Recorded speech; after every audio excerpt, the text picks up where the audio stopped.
সাল্লাল্লাহু আলাইহি ওয়াসাল্লাম বলছেন ইয়াহরামু ইবনে আদম, বনি আদম বৃদ্ধ হয়ে যাবে। ওয়া তাশিব্বু মিনহু ইসনাতানি, বনি আদমের ভিতরে দুইটা জিনিস যৌবন প্রাপ্ত হবে। দুইটা জিনিস কি? আল হিরস ওয়াল মাল। একটা হচ্ছে মালের চাহিদা। আমাদের ভিতরে অনেক মুরব্বী মানুষ দেখা যায়, আমাদের সমাজে অনেক গুরুজন ব্যক্তি দেখা যায়, তাদের শুধু মালের চাহিদা থাকে, তাদের শুধু সম্পদের চাহিদা থাকে। ও চিন্তাই করে না ওই সম্পদ ও খেয়ে যেতে পারবে কিনা, ও চিন্তাই করতে পারে না যে ওই সম্পদ আমার কবর পর্যন্ত যাবে না, ওই সম্পদ আমার কাফনের পকেটই নাই, ওই পকেটে আমি কিভাবে নিয়ে যাব।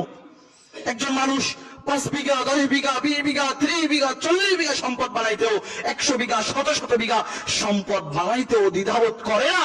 একজন মানুষ বিড়িও খায়, সালাত পড়ে, টাকা উপার্জন করে, সম্পদ বানায়, ওই ব্যক্তি জানেও না ওই সম্পদের এক সিকিভাগও আমার তকদিরে নাও জুটতে পারে। অথচ যখন ওর কাছে আল্লাহর কোরআনের বাণী শোনানো হয়, রাসূলের হাদিস শোনানো হয়, তখন ওর দিলে শয়তান মোহর মেরে দেয়।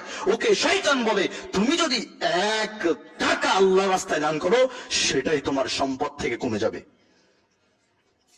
বাস্তবতা মিলায় নেন। আপনার কাছে যখন কেউ একজন হাত পাতে, আপনি তাকে 5 টাকা দেন,